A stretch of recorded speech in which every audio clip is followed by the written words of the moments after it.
मेरा 2018 में शादी हुआ और मेरी बीपीएससी की जर्नी तब से ही स्टार्ट हो गई। सबसे पहले कॉल अपनी अम्मी को लगाएं, फिर अम्मी को बोले अम्मी आपको मुबारक हो, आप एक ऑफिसर से बात कर रही हैं। तो फिर मेरी अम्मी बहुत रोने लगी, बहुत ज़्यादा खुश हुई। फिर मेरे हस्बैंड बहुत अच्छा रोल अदा किए हैं। जैसे एक औलाद अपने बच्चा को पढ़ाता है, उसी तरह ऑनलाइन का एक फ़ायदा भी है कि इंसान कहीं पे रहे, कोई काम में बिज़ी भी रहे, फिर भी मोबाइल चल रहा है तो पढ़ाई हो जाती है। तो शुरुआती पढ़ाई तो अपने मैके से ही हुई मेरी। 10th रैका हाई स्कूल से किए हैं और 12th RNP कॉलेज। सबसे पहले भूमि न्यूज की टीम की तरफ से और सभी दर्शक की तरफ से आपको स्वागत है। जी शुक्रिया। तो जिस समय में क्वालिफाई हुआ रिजल्ट है, आपको कैसे पता चला? करीब 3 बजे आया। तो कभी भी रिज़ल्ट आता है तो मेरे हस्बैंड ही देखते हैं। तो उन्होंने बताया, वो हॉस्पिटल ही थे उस टाइम, बोले कि तुम्हारा हो गया। बहुत खुशी हुई। फिर हम सबसे पहले कॉल अपनी अम्मी को लगाएं, फिर अम्मी को बोले अम्मी आपको मुबारक हो, आप एक ऑफिसर से बात कर रही हैं। तो फिर मेरी अम्मी बहुत रोने लगी, बहुत ज़्यादा खुश हुई। और हमसे ज़्यादा तो मेरे अम्मी, मेरे पापा, मेरे देवर, मेरे भैंसुर, भाई, सबको कॉल आ रहा है। हमको तो बहुत कम ही कॉल आ रहा है क्योंकि मेरा नंबर ज़्यादा पब्लिकली नहीं है, इसलिए। तैयारी आप कहाँ से की थी? तैयारी 2018 में सबसे पहले हम फॉर्म भरे थे। 64th का बहुत सारी सीट आई थी, तो हम यहाँ से पीटी की तैयारी किए थे। उसके बाद 3 महीना के लिए हज भवन चले गए, तो वहाँ बहुत अच्छा गाइडेंस मिला हमको। उसके बाद मेरा बाबू हो गया तो फिर मेरा बाहर आना जाना नहीं रहता था और ज़्यादातर हम मायके रह करके पढ़ते थे क्योंकि बाबू को संभालना होता था। तो मेरी बहन दी थी, अम्मी अब्बू सब सपोर्ट करते थे, तो फिर मैं उसमें टाइम निकाल पाती थी पढ़ने के लिए। हमको ही सब लोग मिठाई दे रहे थे, मिठाई खिला रहे थे, बोले तुम तो पढ़ी हो, तुम मेहनत की हो, अब हमारी बारी है कि हम दिल खोल के मिठाई करें। मेरे हस्बैंड आए उधर से 10 kg मिठाई लेकर के, फिर मेरी अम्मी आई 10 kg मिठाई लेकर के, बहुत अच्छा लगा। शादी के बाद हम बहुत जगह देखते हैं, शादी हो जाता है किसी भी लड़की को तो पढ़ाई छोड़ देते हैं। तो उस समय में आपका पति या आपका जो सासू माँ, ससुर जी, उस सब का कितना सहयोग रहा है? देखिए, इसमें मेरे हस्बैंड बहुत अच्छा रोल अदा किए हैं। जैसे एक औलाद अपने बच्चा को पढ़ाता है, उसी तरह से हमको एकदम टेंशन फ्री होकर के पढ़ने दिए। जो भी किताब लाना था या फिर ऑनलाइन ही कोर्स ख़रीदना था, जैसे 67th में हम मेंस का कोर्स द ऑफिसर एकेडमी से लिए हुए थे, तो ये सब मेरे हस्बैंड ख़रीद देते थे। और सोर्स जुटाना, NCERT बुक हम 6 to 12 का मंगाए, तो मेरे हस्बैंड बहुत कोऑपरेट करते थे। फिर पटना बार बार आना जाना होता था, तो और पटना जब जाते थे तो बाबू को मैके छोड़ के जाते थे। फिर मेरी बहन थी, सब उसकी देखभाल करते थे। सबका बहुत बहुत शुक्रिया है। पढ़ाई कैसे आप कर रहे थे, ऑनलाइन या ऑफलाइन? मेरा मिक्स था, ऑनलाइन ऑफलाइन सब तरीके से करते थे। मतलब कोई चैप्टर अगर हमको पढ़ना होता था तो हम ऑफलाइन पढ़ लेते थे, उसके बाद उसके ऑब्जेक्टिव वगैरह सब यूट्यूब से देख लेते थे। और ऑनलाइन का एक फ़ायदा भी है कि इंसान कहीं पे रहे, कोई काम में बिज़ी भी रहे, फिर भी मोबाइल चल रहा है तो पढ़ाई हो जाती है। तो ऑनलाइन भी हम बहुत ज़्यादा पढ़ते थे। सफलता ये पहले बार में मिल गया या दूसरे तीसरे बार को? ये मेरा तीसरा अटेम्प्ट था। तीसरा? हाँ, जब इससे पहले 66 का भी इंटरव्यू दिए थे लेकिन नहीं हो पाया था। आपको पहले से विश्वास था कि हम क्वालिफाई इस बार होंगे कि नहीं? 2 बार तो आप अथी हो गए थे। हाँ, एक बार यकीन था कि हो जाएगा इंशाल्लाह। लेकिन इस बार हम किसी को बताए नहीं थे, एक सरप्राइज़ था। सब जब 67 के मेंस के बाद जो रिज़ल्ट आया, सब पूछे क्या हुआ, तो हम लोग बता दिए कि नहीं हुआ। फिर हम हज भवन थे, वहीं रह गए और सबको बोले कि हम 69th के लिए मेंस का क्लास कर रहे हैं। और जब रिज़ल्ट आया तो बहुत सरप्राइजिंग लगा सबको कि तुम तो बोली, सब नाउम्मीद हो गए थे कि अब तो 67 का रिज़ल्ट आने का अपडेट रोज़ आता था, तो वो लोग अब तो मेरा कोई है ही नहीं, एक उम्मीद रहता अपनों को। तो ये सरप्राइजिंग था इन लोगों के लिए। सिर्फ 3 लोग को पता था, मेरे और मेरे हस्बैंड को और मेरे भाईजान को।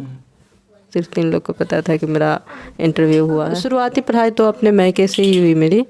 10th रैका हाई स्कूल से किए हैं और 12th RNP कॉलेज मधुबनी से की, RNP कॉलेज मधुबनी पंडौल, वहाँ से किए हैं। और ग्रेजुएशन हम अमीर हसन शकूर अहमद कॉलेज से किए हैं। हम तो कहेंगे कि कभी भी अपने सपने को मत मरने दीजिए, क्योंकि इंसान का शरीर एक बाग की तरह होता है और उसकी इच्छाएं उसका माली होता है। आप जैसी इच्छा रखिएगा, आप उसी टाइप के पद हासिल करिएगा, उसी हिसाब के आप अपने सपने कंप्लीट कीजिएगा। तो हम यही कहेंगे कि कोई भी इच्छा ऊंची रखें अपनी और अपने सपनों को मरने नहीं दें। आपका शादी? मेरा 2018 में शादी हुआ और मेरी बीपीएससी की जर्नी तब से ही स्टार्ट हो गई। हाँ, 2018 में ही मेरी बीपीएससी की जर्नी स्टार्ट। शादी हुआ तो क्या लगा, अब पीएससी का तैयारी हम करेंगे कि नहीं, इससे आगे पढ़ाई करेंगे, उस समय में कैसे फील हो रहा था? उस टाइम नई नई शादी हुई थी तो बहुत लगन से पढ़े और बाबू भी नहीं था, तो सिर्फ घर का जो काम होता था वो कर लेते थे और पूरा टाइम हम पढ़ाई पे देते थे। तो ऐसा लगता था कि पढ़ के निकालना है, नहीं तो लोग क्या कहेंगे कि पीपीएस तो इसलिए हम बहुत मेहनत किए थे उस टाइम। शुरुआत में कहाँ रह रहे थे, पटना रह कर की और कहीं रह कर पढ़ते थे? नहीं, देखिए, शुरुआत मेरी पीटी जो है वो यहीं से किए थे, हम चंद्रसेनपुर से किए थे। उसके बाद हज भवन चले गए 3 महीना के लिए मेंस के लिए, और वही 3 महीना जो हम मेंस में हज भवन में पढ़े, बहुत अच्छा वहाँ का गाइडेंस है। उसी की रोशनी में हम आज तक सेल्फ स्टडी करते रहे, और जब एग्ज़ाम को 10 दिन 12 दिन बचता था तो फिर हम हज भवन चले जाते थे, वहाँ बहुत अच्छे से अपना रिवीजन कर लेते थे। फैमिली बैकग्राउंड आपका क्या है? मेरे फैमिली में सब टीचर है माशाल्लाह, सब शिक्षित है। मेरे नानी से लेके मेरी अम्मी, मेरी बहन, सब टीचर है। मेरा थोड़ा रास्ता अलग हो गया। आपका पति क्या है? मेरा हस्बैंड फिजियोथेरेपिस्ट है, मधुबनी में एचओडी है, मधुबनी मेडिकल कॉलेज में। क्वालीफाई नहीं हो पाते, एक बार में 2 बार में वो छोड़ देते हैं पढ़ाई करने, घर बैठ जाते हैं, अपने काम धंधे में लग जाते हैं। उस लड़की को क्या मैसेज, संदेश क्या देना चाहते हैं आप? देखिए, ये सब बातें जो है बहाना हो गया, जो सोर्स नहीं है ये है, वो बीते ज़माने की बात हो गई। अब अगर आपके पास मोबाइल है तो सारी दुनिया है, इसलिए आप बहाने मत बनाइए कि मेरे पास सोर्स नहीं है, ये नहीं है, वो नहीं है। आप मोबाइल खोल के देखिए, सारी दुनिया आपकी मुट्ठी में है। अभी रफ्ता रफ्ता एक पर एक बाम पर चढ़ने वालों, गिर पड़ोगे चलो सीधा सीधा। तो वही अभी एक मंजिल मिली है, फिर उसके बाद इंशाल्लाह सोचेंगे। रैंक आपका कितना आया है? रैंक मेरा SC/ST वेलफेयर ऑफिसर मिला है।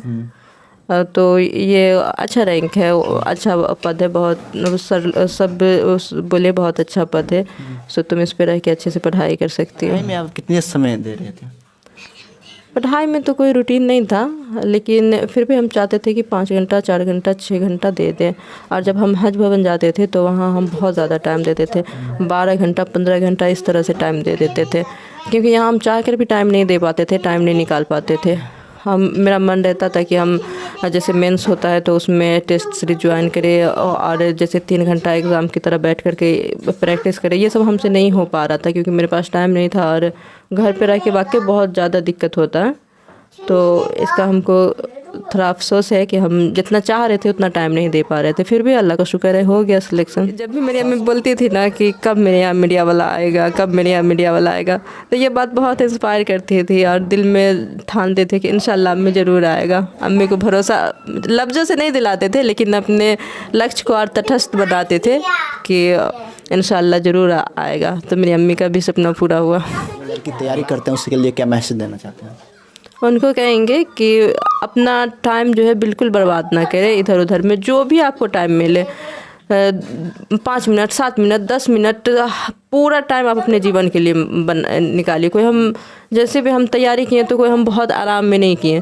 हर वक्त हमको लगता था कि मेरा कुछ छूट रहा है। कहीं पे बैठते थे तो ऐसा लगता था कि मेरा कुछ छूट रहा है, मेरा कुछ छूट रहा है। तो वही फीलिंग लाना है कि आपका भी कुछ छूट रहा है। ये जीवन बार बार नहीं मिलने वाला है, और उम्र जो होती है 20 से 30 साल की उम्र, ये बहुत डिसिसिव होता है आपके लाइफ के लिए। इसमें आप चाहे तो कुछ भी कर सकते हैं। तो जो इस एज की ग्रुप की लड़की है, तो उनको हम कहेंगे कि प्लीज़ अपने सपनों को जिए और हिम्मत मत हारिए, पढ़िए। परिचय बता दीजिए। मेरा नाम करीमा फिरदौस है, और मेरा जन्म स्थान बसौली पंचायत है। बसौली पंचायत के सुगौना गांव की निवासी हूँ, और मेरा ससुराल चंद्रसेनपुर है। और मेरी शादी 2018 में हुई थी, और मेरे अब्बू जी श्री अब्दुल बारिक साहब हैं। मेरी अम्मी बीबी तबस्सुम आरा हैं, और मेरे हस्बैंड फिजियोथेरेपिस्ट है, मधुबनी में एचओडी हैं। चलिए, बहुत बहुत धन्यवाद। जी शुक्रिया आप।